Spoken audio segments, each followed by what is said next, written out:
Ashton Lison, A.U. Bumin, and I am from the College of Business and Accountancy, major in Marketing Management. So today, we are conducting our interview about gender roles and society. So what is your name and what is your role in the activity? Hi, good morning. I am Jenny Alayo and I am a secretary in our organization. Okay, so you are the secretary of your organization. So our first question is, how are leadership roles assigned? Actually, in our organization, we don't usually do the yung nakasanayan, yung like election, gano'n. In our organization, since we are a small organization, so every student here can see the certain officers, yung mga capabilities, kung ano yung kaya nila. Like, if mag-nominate kami mga third year lang, for us, pero sa next, mag-nomination na kami. Then, since kaming third year yung na-assign na maging officers, kami lang yung mag-vote kaming third year na section na yung mag-vote.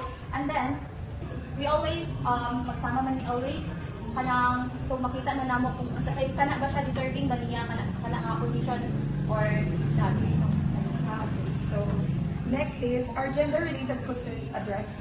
Yes, dito sa org namin, we also have part of LGBTQ community here. So, we always accept any concerns related sa mga gender. And then last is, are all genders encouraged to participate equally? Yes, of course.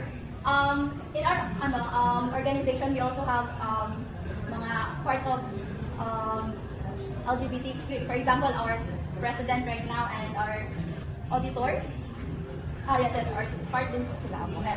Everyone is welcome to participate. So thank you. So what is your name and what is your role in your organization? Hi, good morning. My name is Artie Cardosa. I am the Vice President of SOMIX organization.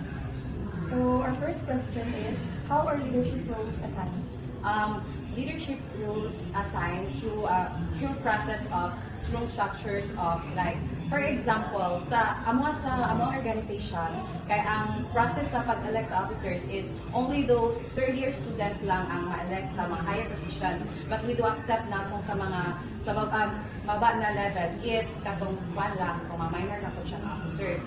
So, as long as capable ang person na handle sa people, then sure, welcome siya sa maging part sa officers.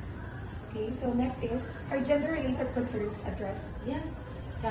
Actually, bisan asa man siguro kay wala may bias good ang among organization. So, everyone can participate.